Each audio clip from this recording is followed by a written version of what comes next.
el ser humano invierte o gasta durmiendo. Me quedé realmente sorprendido porque según la longevidad de los seres humanos hoy en día, promedio, se calcula que una tercera parte de nuestra vida la pasamos durmiendo. Es decir, entre 20 y 25 años de nuestra vida estamos durmiendo. ¿Qué te parece? Entre 20 y 25 años, la mayoría de nosotros vamos a estar durmiendo. Y me llamó tanto la atención decir, madre mía, 25, 23, 24, 22 años de nuestra vida durmiendo, no haciendo, entre comillas, nada, me impactó muchísimo. Y eso me motivó a ver en la Biblia los sueños, pero no los sueños de soñar, sino personas que se echaban a dormir y mientras durmieron, cosas sucedieron a su alrededor. Y me llamó la atención que ya desde el primer libro de la Biblia, en el libro del Génesis, se nos habla de un profundo sueño que el primer ser humano experimentó. Leamos en Génesis 2:21, por favor. Un versículo muy interesante donde aparece una palabra muy importante en la Biblia, que es la palabra hebrea tardemá. La palabra tardemá no es dormir de una forma ligera, que cualquier cosa te despierta, sino tiene que ver con un sueño muy profundo, donde no te enteras de lo que está ocurriendo a tu alrededor. Esta palabra tardemá, que habla acerca de un sueño profundo, no solamente se refiere al aspecto físico, sino que también, como vamos a ver después en el libro de Isaías, hay personas que espiritualmente hablando están totalmente dormidos. Aunque los veas con los ojos abiertos, comen, hablan, viajan, etcétera, espiritualmente hablando tienen el alma adormecida y por eso no se enteran de muchas cosas que pasan en su vida. Génesis 2:21 dice que entonces el Señor Dios hizo caer en un sueño profundo a Adán, y mientras éste dormía, tomó una de sus costillas y cerró la carne en su lugar. Y el versículo siguiente dice, en el 22, y de la costilla que el Señor Dios tomó del hombre, hizo una mujer y se la trajo al hombre. En nuestra Biblia, en la versión, digamos, Reina Valera, que es la que la mayoría de la gente usa, dice que Dios hizo, con lo que le quitó al hombre, Dios hizo algo. Realmente la palabra viene del verbo baná, que significa construir o edificar. Ya sé que es muy fuerte, suena muy fuerte que Dios construyó, que Dios edificó a una mujer, pero realmente eso es lo que dice el texto original hebreo. Más que hacer, es otro verbo, la azot. El verbo baná tiene que ver con edificar, con construir incluso edificios y templos y moradas. Y me llama muchísimo la atención que este profundo sueño, quien lo produjo en el hombre fue Dios, el Creador. Dice la Biblia que el hombre se sentía solo, no había hallado ayuda idónea. Tuvo la responsabilidad de ponerle nombre a los animales, a los pájaros, a los reptiles, etc. Pero después de dedicarse a esa ardua tarea, no encontró ayuda idónea para él. Entonces lo que Dios hace es proveerle al hombre la ayuda idónea, pero mientras él está durmiendo, Dios edifica, Dios construye a su compañera, a Eva, que la extrajo de él mismo. Y mucho tiempo después, siglos más tarde, el Hijo de Dios, nuestro Señor Jesucristo, cuando habla acerca de que Él va a tener también una esposa, también se le llama a veces la novia, me refiero a la iglesia, Él no habla de crear, sino habla también de edificar, habla de construir. Hay una gran diferencia entre crear y entre edificar o construir. La obra creadora de Dios fue instantánea. No era algo que era un producto de un largo proceso. Dijo Dios, sea la luz y fuera luz. Es decir, la obra creadora de Dios fue instantánea. Sin embargo, edificar no es algo instantáneo, lleva tiempo. Hay que darle forma, hay que invertir tiempo, dinero, energía, etc. Y por eso cuando Él habla de la amada, cuando Él habla de la novia o de la esposa, que es la iglesia, Él no habla de crear, que es algo así, instantáneo, sino habla de un proceso largo y arduo que consiste en edificar, en construir algo que lleva tiempo. Y estamos hablando de nosotros, del cuerpo de Cristo, de la iglesia. Me llama muchísimo la atención que mientras Dios estaba trabajando, mientras Dios estaba haciendo algo muy importante para la vida del hombre, este estaba dormido.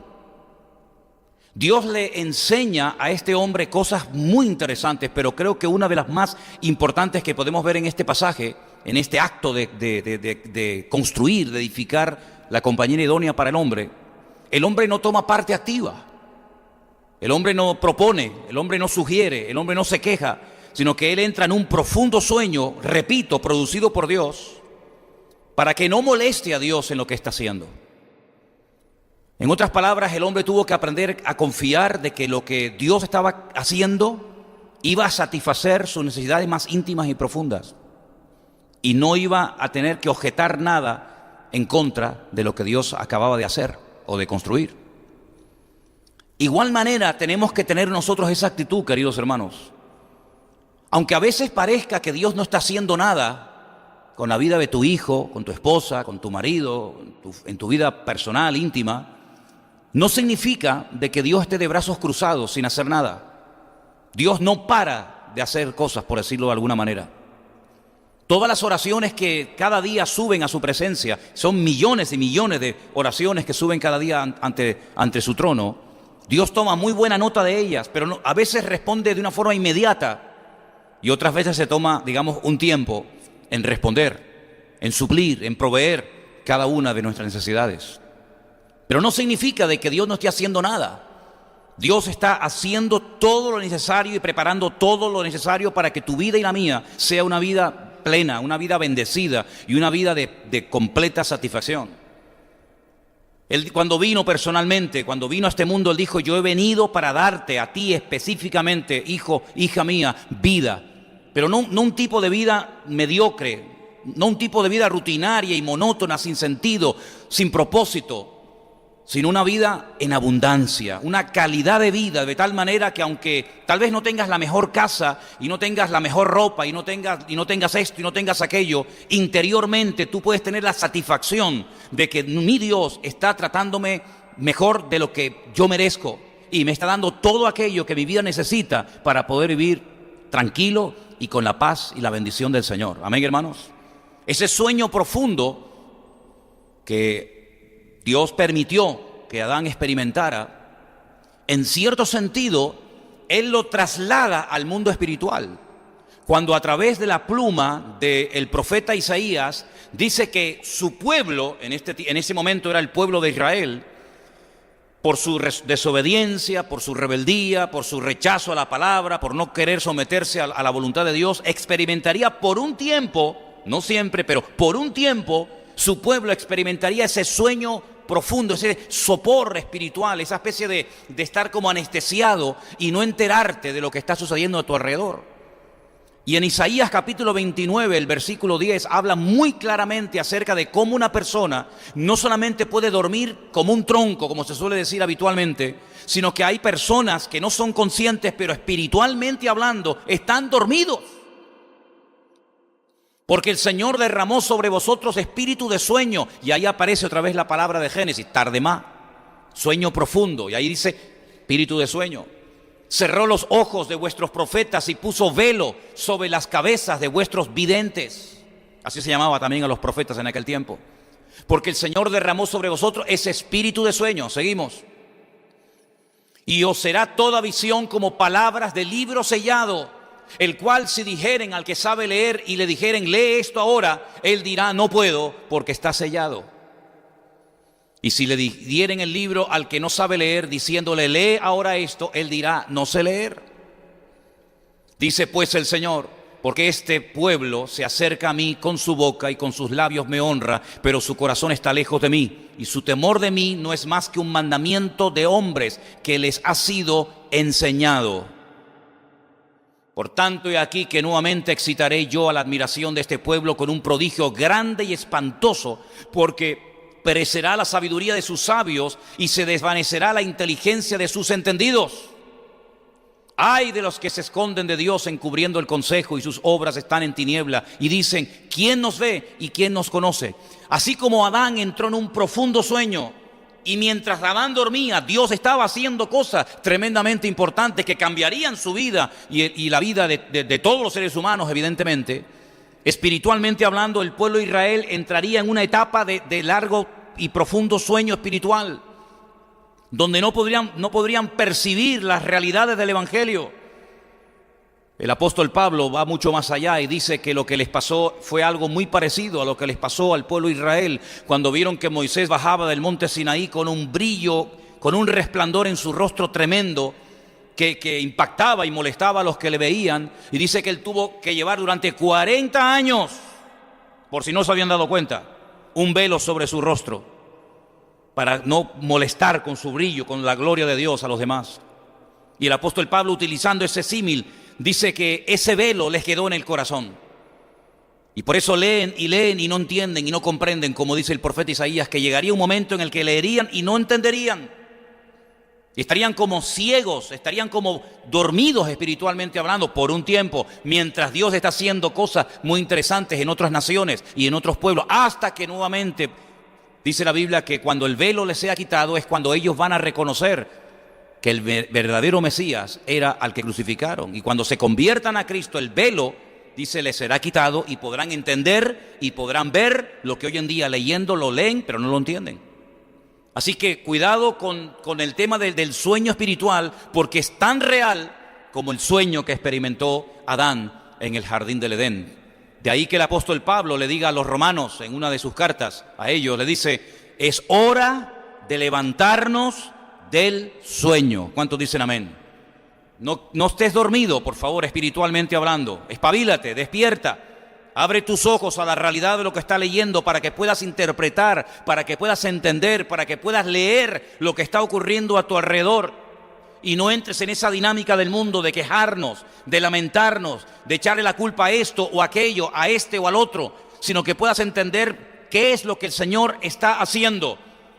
Dice la Biblia que el hombre espiritual puede discernir y entender las cosas del Espíritu, pero el hombre carnal ni las ve, ni las entiende, ni las puede interpretar, porque para él incluso son locura. Gracias a Dios que Dios un día abrió nuestros ojos y pudimos despertarnos a la realidad de que esta vida no solamente es lo que tenemos, sino también lo que podemos llegar a ser con la ayuda y con la bendición del Señor. Amén, hermanos. En el mismo libro del Génesis hay un hombre que a mí me llama mucho la atención su vida, porque es un hombre que lo encontramos desde que nace, desde antes de su nacimiento ya la Biblia está hablando de él y nos habla incluso de cómo murió, dónde lo enterraron, etcétera, etcétera. Génesis capítulo 28, del versículo 10 en adelante dice la palabra de Dios así: salió pues Jacob de Beersheba y se fue a Harán, una barbaridad de kilómetros caminando. Y llegó a un cierto lugar y allí durmió porque ya el sol se había puesto y tomó de las piedras de aquel paraje y puso a su cabecera y se acostó en aquel lugar. Y soñó, no solamente quedó dormido, sino que además tuvo un sueño. Y he aquí él vio una escalera que estaba apoyada en tierra y su extremo tocaba el cielo. Y he aquí ángeles de Dios que subían y descendían por ella. No es que bajaban y subían, no, es al revés. Subían y bajaban. Verso 14. Y aquí el Señor estaba en lo alto de ella y le dijo: yo soy el Señor, el Dios de Abraham, tu padre, el Dios de Isaac. La tierra en que estás acostado te la daré a ti y a tu descendencia. Será tu descendencia como el polvo de la tierra y te extenderás al occidente, al oriente, al norte y al sur. Y todas las familias de la tierra serán benditas en ti y en tu simiente. He aquí yo estoy contigo. Tremendas promesas que Dios le está dando a este hombre. Yo estoy contigo, te guardaré por donde quiera que fueres. Volveré a traerte a esta tierra porque no te dejaré hasta que haya hecho lo que te he dicho. Y despertó Jacob de su sueño y dijo: ciertamente el Señor está en este lugar y yo no lo sabía. Y tuvo miedo y dijo: cuán terrible es este lugar, no es otra cosa que casa de Dios y puerta del cielo. Y se levantó Jacob de mañana y tomó la piedra que había puesto de cabecera y la alzó por señal y derramó aceite encima de ella. Y llamó el nombre de aquel lugar Betel, aunque Luz era el nombre de la ciudad primero. Y fíjate lo que dice aquí. Jacob hizo un voto. Nadie le dijo que hiciera ese voto, pero él lo hace voluntariamente. Y dice: si fuere Dios conmigo y me guardare en este viaje en el que voy, y me diere pan para comer y vestido para vestir, si volviere en paz a la casa de mi padre, el Señor será mi Dios. Y esta piedra que he puesto por señal será casa de Dios, y de todo lo que me dieres el diezmo apartaré para ti. Es tremendamente interesante esta conversación, este sueño que este hombre tiene. Él está huyendo de su hermano. Aquí hay un problema familiar terrible. Él es hermano gemelo de otro llamado Esaú, cuyo aspecto físico y espiritual es completamente diferente a él. Dice la Biblia que Esaú era un hombre inquieto, todo velludo de arriba abajo, era un cazador. Todo lo contrario a lo que era Jacob. Dice que era un hombre quieto, que meditaba, que pensaba, no era tan activo como su hermano. Era lampiño, era completamente diferente, como el sol y la luna, como la carne y el espíritu, en cierto sentido. Hijos del mismo padre, hijos de la misma madre, pero tan diferente el uno del otro. Ya desde el vientre de su madre estaban peleando.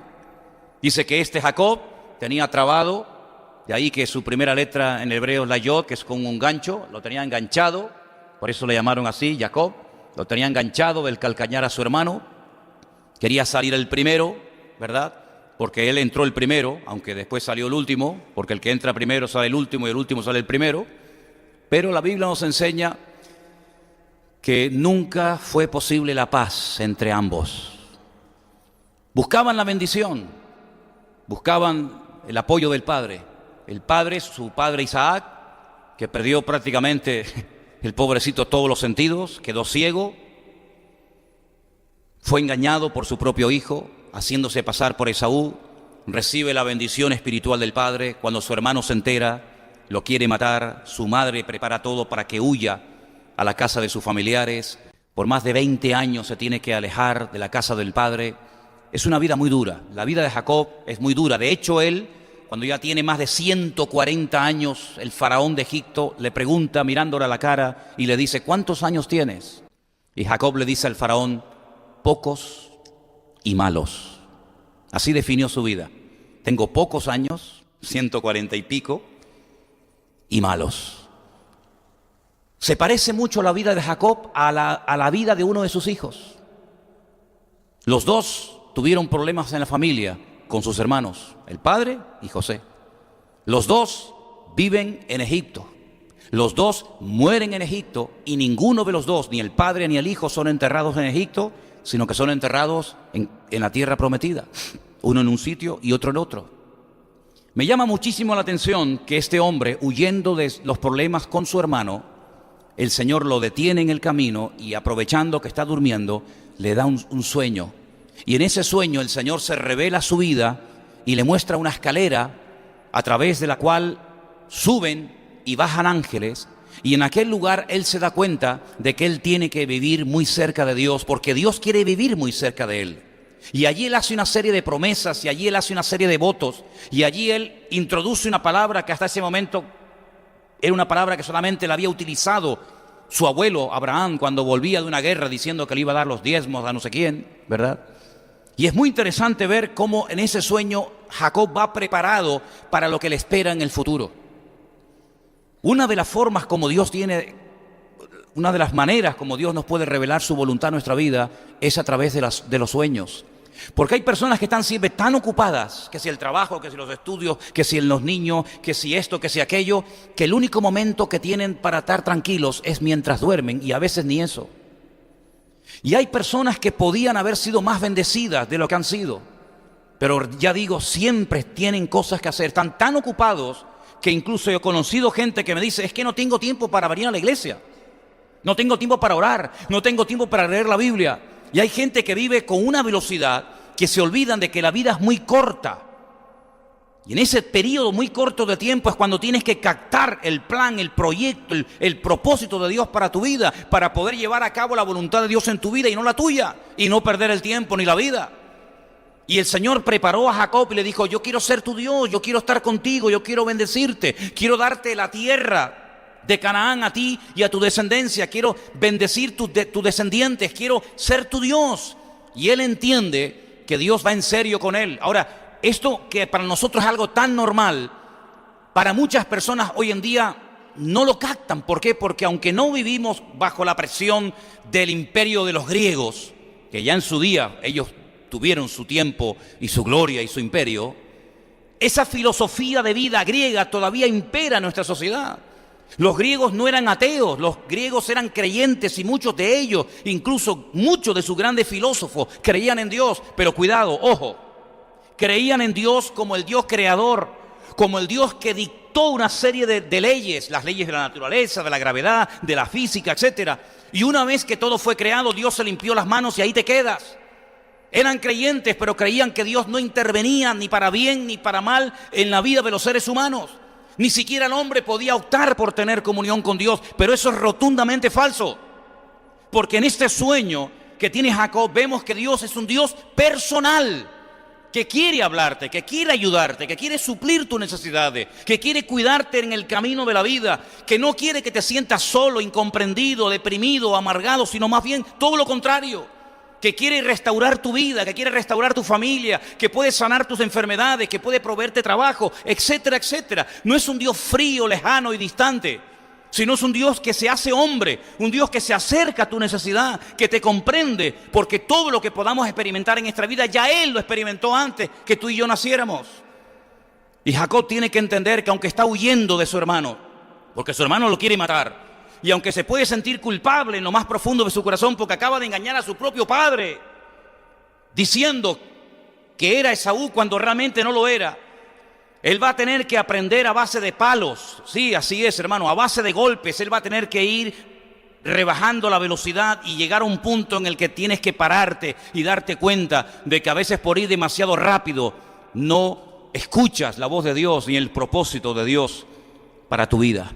Él hace un voto y le promete a Dios: si tú me bendices, si tú me das pan, si tú me das comida, si me das alimentos, si verdaderamente tú estás conmigo, tú serás mi Dios todos los días de mi vida. Y yo les pregunto a ustedes, ¿no te ha suplido el Señor tus necesidades en más de una ocasión? ¿No te ha sanado, no te ha bendecido, no te ha dado alimento, no te ha dado hijo, no te ha dado un matrimonio, no te ha dado familia, no te ha dado tanto? Entonces, ¿por qué algunos todavía no quieren hacer de Dios el Dios de ellos personal? Que Dios nos ayude a despertarnos del sueño y a darnos cuenta de que cuando el Señor te bendice es la señal de que Él quiere bendecir más tu vida, usar tu vida y tiene propósitos claros y definidos para ti. ¿Cuántos lo creen? Hay otro hombre que se quedó dormido y por poco en ese sueño pierde la vida. No tiene nada que ver con los patriarcas. Es un rey, el primer rey de Israel. Primera de Samuel, capítulo 26.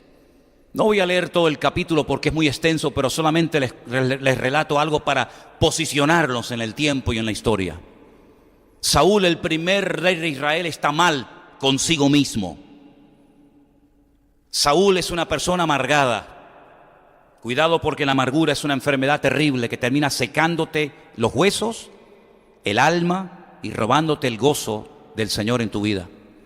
Saúl era un amargado, pero porque él optó por el camino de la desobediencia, porque él eligió vivir a su manera. Y las consecuencias, amigos, de nuestras acciones, tarde o temprano las experimentamos. La Biblia nos enseña que se obsesionó con una persona, con David.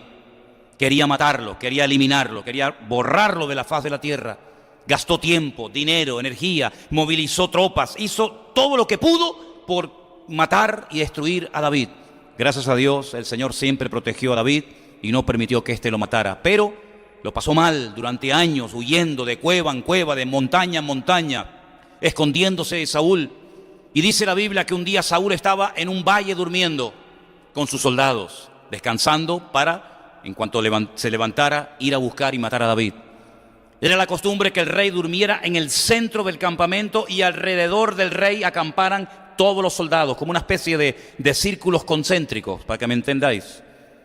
Si alguien entraba al campamento y rompía el primer círculo de protección, se encontraba con el segundo y con el tercer anillo, y así era muy difícil llegar a la vida del rey. Pero algo pasó ese día, que todo el mundo quedó dormido, incluso la guardia personal del rey Saúl. David desde la montaña observa al rey durmiendo en el centro del campamento. Sigilosamente, imagínense la escena, baja de las montañas y se adentra dentro del campamento, una auténtica locura. Cualquiera que lo vea se le va a levantar contra él y matarlo. Pero algo pasó ese día, que todo el mundo estaba profundamente dormido. Saúl está en medio del campamento, David se adentra, le coge la lanza, puede matarlo, puede clavarlo contra el suelo en ese momento, pero no lo hace, se marcha, y cuando está otra vez lejos en la montaña comienza a gritar: Saúl, Saúl, Abner, el general de la guardia personal del rey, y le dice: eres digno de muerte, tenías que proteger la vida de tu rey y no lo has hecho, y tengo aquí en la mano la lanza del rey. Podían mandarte a matar porque no has cuidado la vida de tu rey. Sin embargo, yo, que lo podía haber hecho, tampoco lo he hecho. Y es entonces cuando, en esas lágrimas de cocodrilo que de vez en cuando brotaban de las mejillas del rey Saúl, dice: hijo mío, David, cuidado, porque el que lloraba hoy, mañana se levantaba otra vez en pie de guerra para buscarte. Pero lo que quiero destacar, creo en la literalidad de todos estos pasajes. No son parábolas, no son profecías, no son promesas. Estoy ceñido totalmente a la literalidad de los pasajes, porque si dice la Biblia que durmieron, durmieron. No es que durmieron pero no durmieron. Pero sí quiero extraer de este sueño del rey Saúl algo muy importante. No pongas tu vida en las manos de nadie, sino solamente en las manos de Dios. Cientos de soldados tenían que proteger la vida de Saúl, no lo hicieron. Saúl estaba allí durmiendo tranquilo porque él creía que los que estaban a su alrededor lo iban a cuidar. Nada más lejos de la realidad. No hay nada peor que poner tu vida en las manos de algo o de alguien que en el fondo no te va a cuidar como tú mismo o el Señor tu Dios, si Él es realmente el Señor tu Dios, te puede cuidar. No deposites tu vida, no deposites tu confianza en los demás excesivamente, creyendo que los demás van a cuidar de tu vida. Nadie va a cuidar de tu vida mejor que tú. El responsable de tu vida no es fulano ni mengano, el responsable de tu vida eres tú mismo, querido. Saúl estaba dormido porque pensaba que sus soldados y sus generales le iban a proteger. No, señor, no, señor. Por muchos soldados que tuviera, el único que puede proteger nuestra vida es el Señor. Nosotros no tenemos que irnos con un montón de soldados alrededor de nuestra cama a dormir, porque nosotros los creyentes tenemos promesas de parte del Señor que nos dan paz aún cuando cerramos los ojos y no vemos lo que está ocurriendo a nuestro alrededor. Pero como confiamos tanto en nuestro Dios, en paz me acostaré y asimismo dormiré, porque solo tú, Señor, me hace vivir confiado, decía el salmista. Y porque el ángel del Señor acampa alrededor de los que le temen y los defiende, dice la Biblia. Así que podemos dormir tranquilos y seguros, no porque hemos depositado nuestra confianza en el Bitcoin. ¿No saben lo que es eso, no? Mejor. No porque hemos depositado nuestra confianza en la bolsa, he invertido en valores, en bonos del Estado, y mañana voy a ver si han subido o han bajado. No pongo mi confianza en los hombres, no pongo mi confianza en los horóscopos. No pongo mi confianza en los brujos, pongo mi confianza en el Señor mi Dios. Porque yo sé que Él nunca me va a fallar y nunca me va a abandonar, porque Él ha prometido estar conmigo todos los días hasta el fin del mundo. ¿Cuántos dicen amén? Aleluya.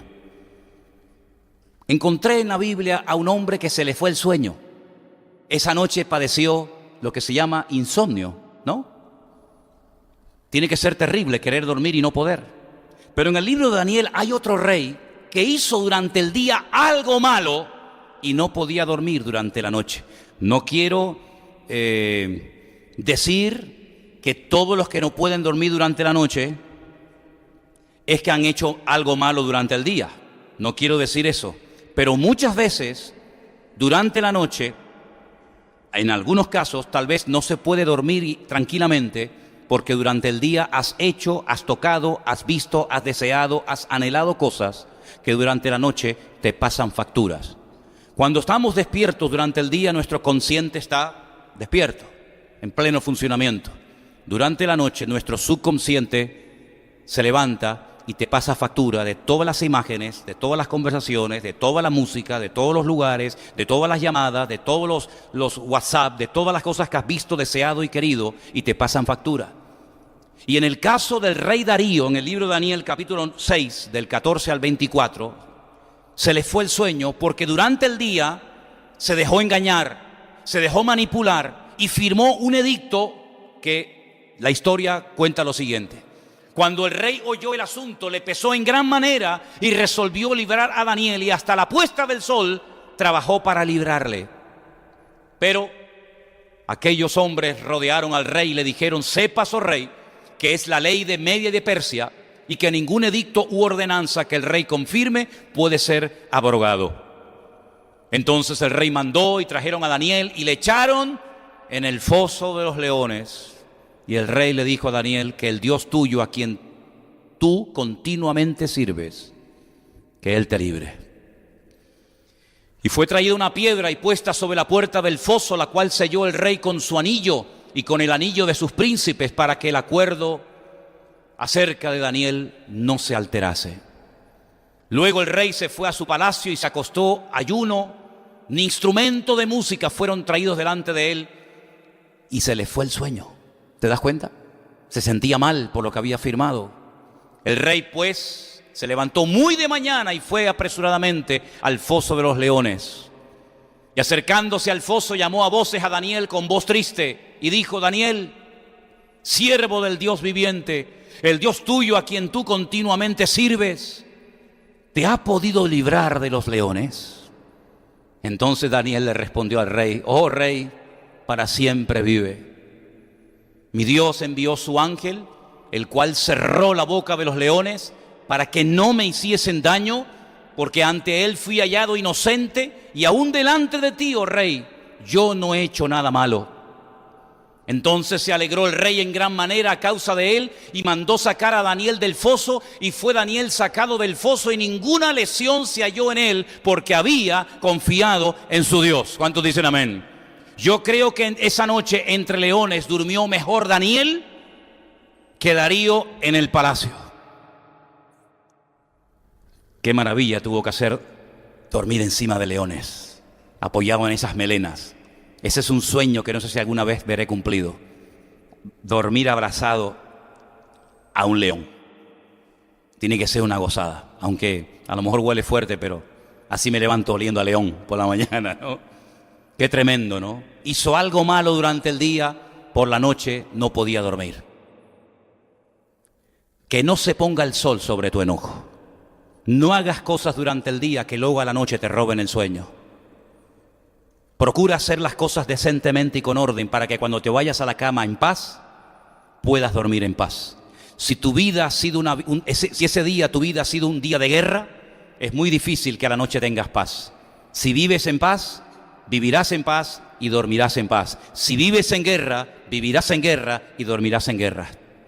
Me llamó mucho la atención el sueño de Daniel. Pero vámonos al Nuevo Testamento, porque también me encuentro a Cristo dormido. Qué lindo, ¿no? Qué humano presentan los evangelios al Señor Jesucristo. No lo ves siempre despierto, nunca tiene sueño, nunca tiene hambre, nunca tiene sed, nunca tiene frío. Siempre tiene los ojos abiertos, no parpadea. Sino lo ves tan humano que se queda rendido de sueño profundo, como Adán. Pero mira por qué. En el Evangelio según San Mateo, el capítulo 8, del versículo 33 en adelante, 23 en adelante, dice: entrando él en la barca, sus discípulos le siguieron.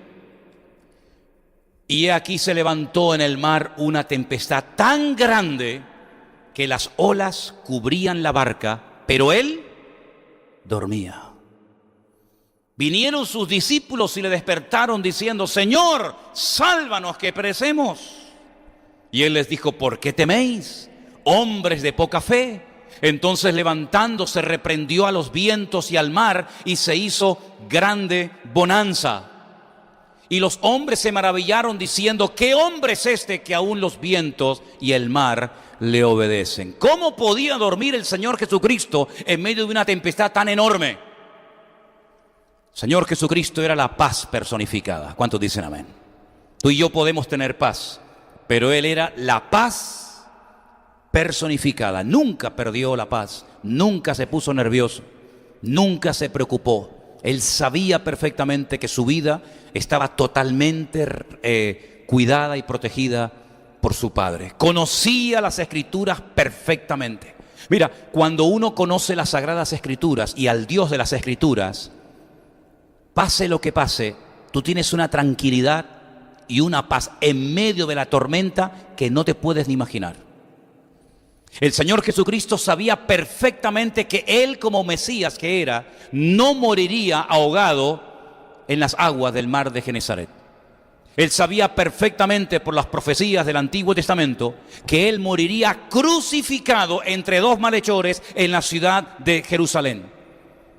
Por lo tanto, como Él sabía perfectamente su destino y conocía perfectamente las Escrituras que hablaban de Él, de su vida, de su muerte, de su resurrección, etcétera, etcétera, Él podía estar totalmente dormido, profundamente dormido, porque aunque entrara agua en la barca, probablemente, y yo estoy tratando de aprenderme el Salmo 91 de memoria en hebreo, cuando dice la Biblia que caerán a tu lado 1000 y 10.000 a tu diestra, mas a ti no llegará.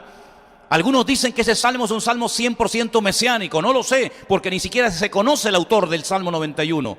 Y algunos comentaristas no saben si es un salmo escrito a un hombre, escrito a un pueblo, escrito al Mesías. Da igual.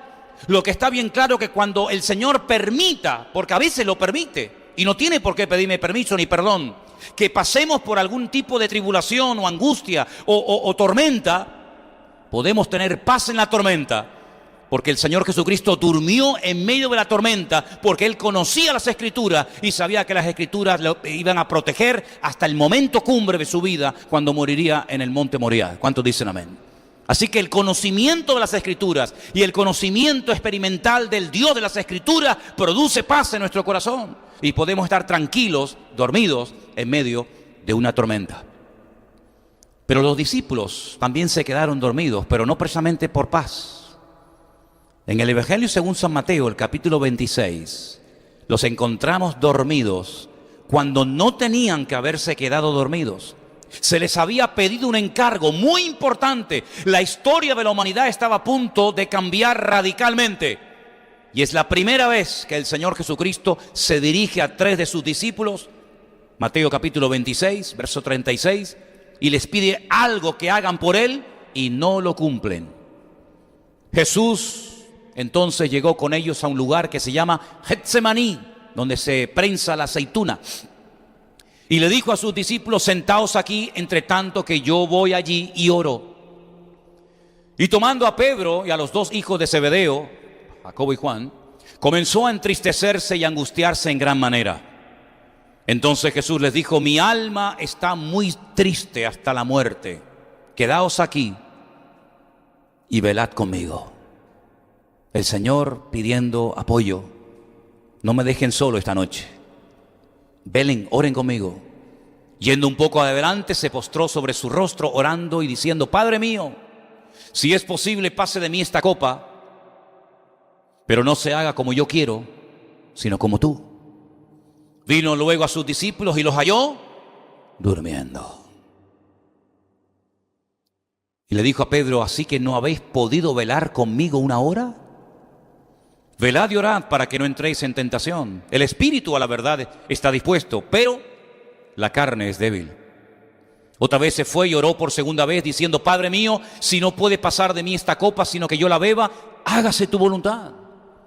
Vino otra vez y los halló durmiendo, porque los ojos de ellos estaban cargados de sueño.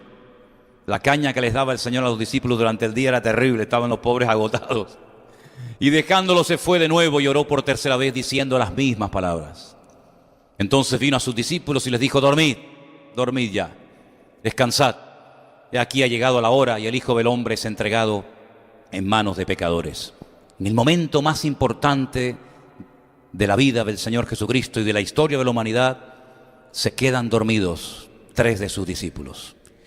¿Y nosotros nos hubiéramos quedado dormidos o despiertos aquella noche, hermanos? Porque es fácil hablar, ¿no? Fíjate tú, estos vagos que se quedaron dormidos, que no fueron capaces de orar y de velar con el Señor. Pero ¿y tú y yo? Qué fácil es hablar mal de los demás, ¿verdad? Pero mirarnos el ombligo, qué difícil resulta, ¿no? Siempre la culpa la tienen los demás. Cuando no es el diablo, es Dios. Cuando no es esta iglesia, es la otra.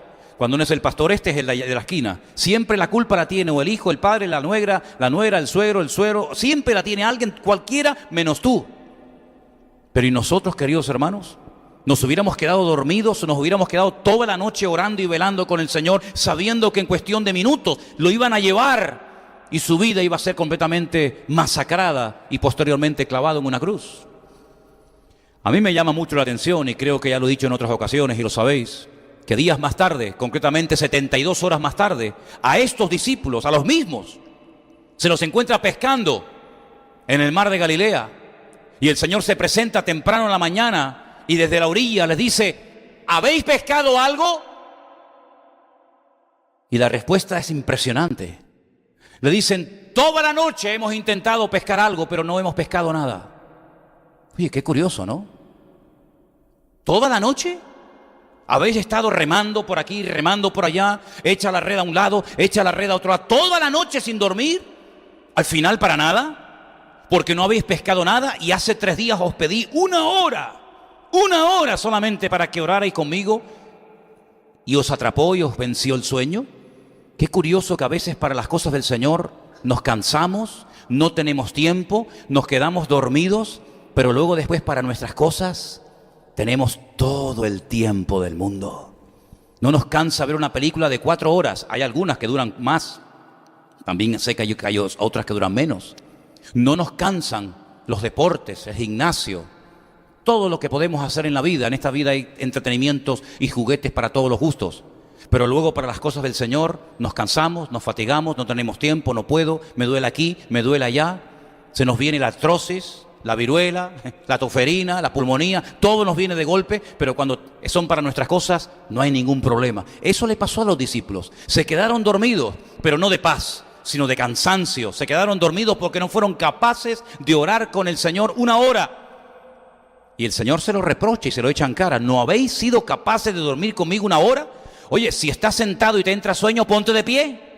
Si te quedas dormido de pie, ponte a caminar. Si no, vete al baño y mójate la cara. Tómate 2 cafés o una cafetera entera. Pero no permitas nunca que el cansancio físico sea un impedimento para tu función espiritual en el cuerpo de Cristo. ¿Cuántos dicen amén?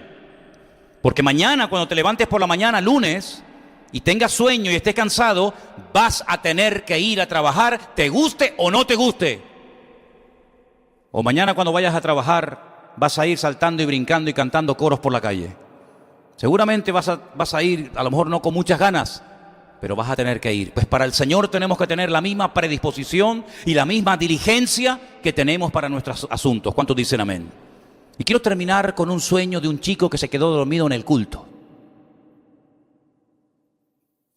A veces se ha quedado algún hermano o alguna hermana traspuesto en el culto, ¿sabes? Yo siempre le digo a los que se quedan dormidos en el culto: no se preocupe, no pasa nada, no se preocupe. Solamente le pido el favor que no ronque. Pero que no ronque para que no despierte al otro que también está durmiendo, más que nada. En el libro de los Hechos se relatan 2 personas que dormían. Uno era Pedro en la cárcel, que ustedes saben que estaba durmiendo profundamente porque en ese momento estaba totalmente en las manos del Señor, rodeado de soldados, pero con la paz del Señor. Dios lo despierta, lo saca de la cárcel. Pero el sueño de Eutico, como así se llamaba este joven, está en Hechos capítulo 20, del versículo 7 en adelante. Presten atención, por si acaso algún día pasa aquí, sobre todo los que están arriba en el balcón. El primer día de la semana, hoy es el primer día de la semana, ¿sí o no? El domingo es el primer día de la semana. Si el sábado es el 7º y la semana tiene 7 días, pues el domingo es el primer día de la semana. Estaban reunidos los discípulos para partir el pan. Pablo les enseñaba habiendo de salir al día siguiente y alargó el discurso hasta la medianoche. No se preocupen, no soy Pablo. Y además mañana no salgo de viaje. La que sale es mi suegra y Elena y Sonia. El jueves, ¿no? Podemos estar entonces de culto hasta el jueves. Y había muchas lámparas en el aposento alto donde estaban reunidos. ¿Sería el mismo aposento alto? De Hechos capítulo 2. Bueno, déjenlo ahí. Un joven llamado Eutico que estaba sentado en la ventana, ¿a quién se le ocurre? Rendido de un sueño profundo, otro sueño profundo más, como el de Adán en el jardín del Edén. Rendido de un sueño profundo, por cuanto Pablo disertaba largamente, vencido del sueño, cayó del tercer piso abajo y fue levantado muerto. Entonces descendió Pablo, se echó sobre él y abrazándole dijo: no os alarméis, pues está vivo. Después de haber subido y partido el pan y comido, habló largamente hasta el alba y así salió. Y llevaron al joven vivo y fueron grandemente consolados. Alguien se puede quedar dormido en la iglesia y se puede caer al suelo y matarse, pero la última parte no estoy seguro de poder hacerla, de orar sobre él y despertarlo, así que ándese con ojo. La cuestión está en que este se quedó dormido en la iglesia. Y he guardado este último ejemplo para el final, no por ser el menos importante, sino porque este se quedó dormido en el culto. Escuchando la palabra de Dios se quedó dormido. Y saben que a veces como pastor, a veces he tenido la sensación mientras predico de llegar a pasar por mi pensamiento, por mi mente, que pueda haber gente dentro del culto y de la iglesia escuchando la palabra y estar dormidos espiritualmente hablando. A este le pasó.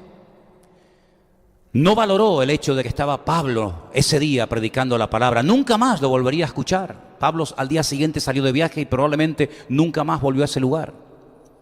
Pero se quedó dormido dentro del culto, dentro de lo que llamaríamos hoy la iglesia.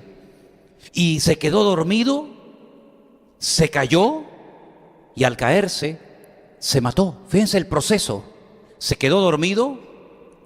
El que se queda dormido termina cayendo y tropezando, porque no estás centrado en las cosas del Señor y vas a caer tarde o temprano, porque no estás con los ojos abiertos, porque estás atontado, porque estás dormido, te vas a caer y puede ser que te caigas con herida curable o con herida de muerte, como aquel que dice la Biblia que cuando era niño alguien salió corriendo con él en brazos, se le cayó. No murió, pero quedó lisiado de los pies para toda la vida, por una caída que tuvo. Por una caída que tuvo, que quedó marcado para toda la vida. Y hablo de Mefiboset, el nieto del primer rey de Israel, el hijo de Jonatán, ¿se acuerdan?